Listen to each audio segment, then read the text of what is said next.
Revolution. I'm Ronit, I'm a happiness coach. And I'm Dr. Nellum, I'm a GP. And today we're going to talk about a very, very nasty word about fat. We're going to talk about fat. And the question that I have is it just, when we say fat, is it just the same thing? Is this just one kind of fat? No, actually, Ronit, there are different kinds of fat and they are divided by color. Oh, good. That makes it easy to remember. So there's white fat. Okay. White fat is the fat that we really don't like. Okay. It's the fat that we carry. So that the white fat is divided into two. Okay. So there's subcutaneous fat that is under the skin.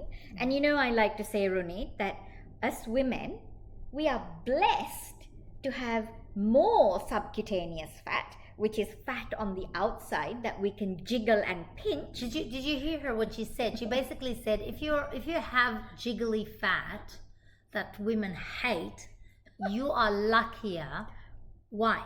Because it's far less toxic than the other type of white fat, which is visceral fat, which is inside the abdominal cavity and also surrounds our organs and can be inside organs as well. And the reason why women are blessed is that women tend to have more of the fat on the outside, while as men, they might look slimmer, but they have more visceral fat that you can't jiggle or pinch. It's quite firm. So that's more dangerous. Much more dangerous for metabolic health because it's very, very inflammatory.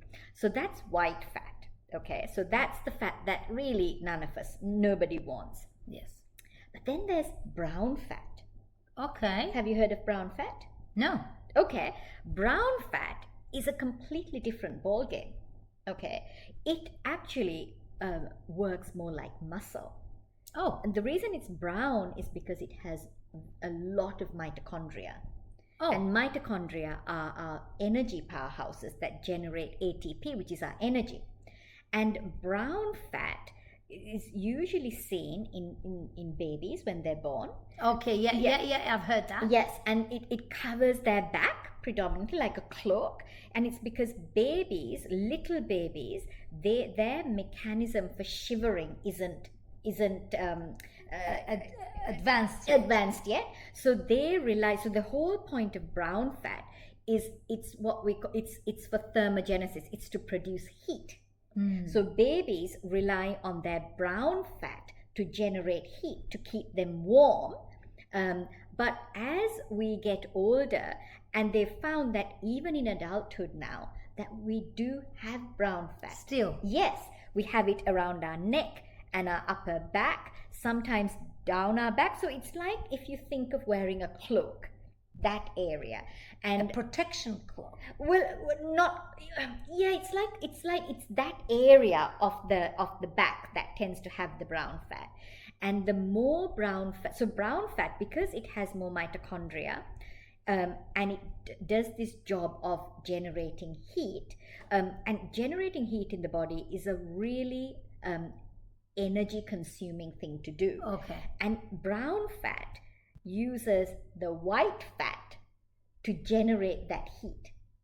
Okay. So the more brown fat you have and the more heat you produce, the more of the white fat that is used up.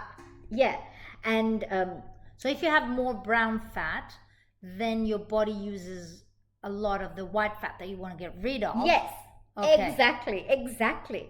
And it is more metabolically active. So that's why we say it's like muscle. Okay. And right, what am I going to say? Okay. And so then there's also another fat. Okay. It's called the beige fat. Okay.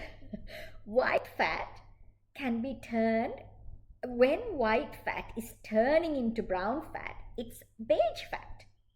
So it's good to have beige fat. Yes. So that shows that we can actually change some of our white fat into brown fat. Okay. So would you like that? Yeah. Would you like to turn your white fat, the jiggly ones that you don't want, or the visceral one that you definitely don't want, to change it into brown fat that is really, really good and healthy for you to have? Absolutely. The answer is yes, yes, and yes. And how do we do that? So you know one of these, right? I do. One is exposure to cold. So can I tell you how this happens? So in adults, no, not even in adults. When you expose yourself to cold, that you tend to have more brown fat, because the idea is that helps to produce heat and regulate the internal environment. The other thing about this brown fat is that it produces one of our stress hormones called norepinephrine, which tells the body that you might be, so because remember that if you're exposed to cold, you're in danger, that you might be in danger. So that is also something that the brown fat produces. Anyway, that was just by the side.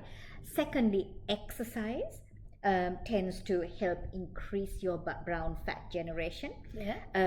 Sleeping well, I mean, is that a surprise? Sleep well. And what's the other one, Ronit? I mean, it is stress. Yes. Manage your stress. So that these things, let's say them again, okay?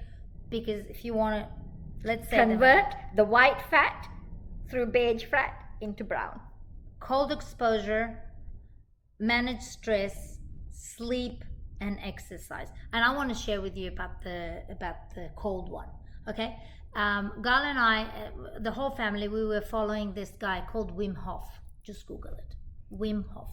It's a guy. He's called the Iceman, and he claims that he can heal all health problems. That's his claim.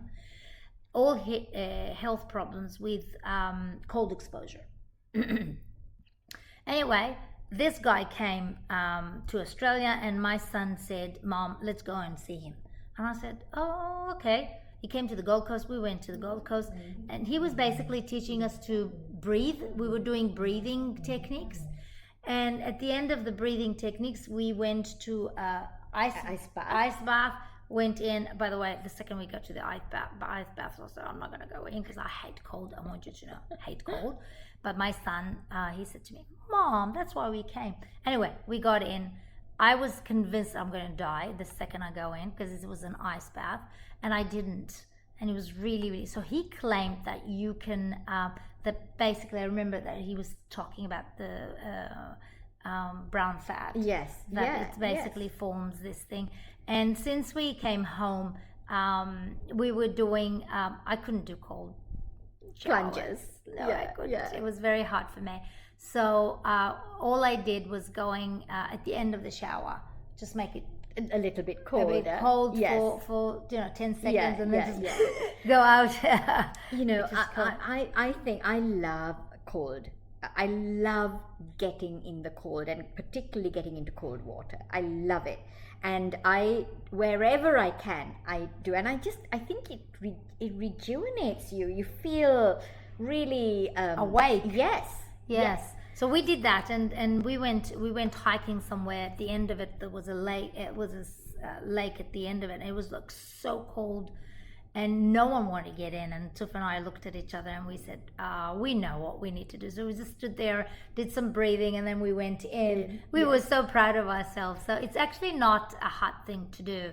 Just at the end of your shower. And if it gives you more brown fat, I think you should go for it. It will give you brown fat. So remember the 4 things: sleep, manage stress, cold exposure, and exercise. Yay!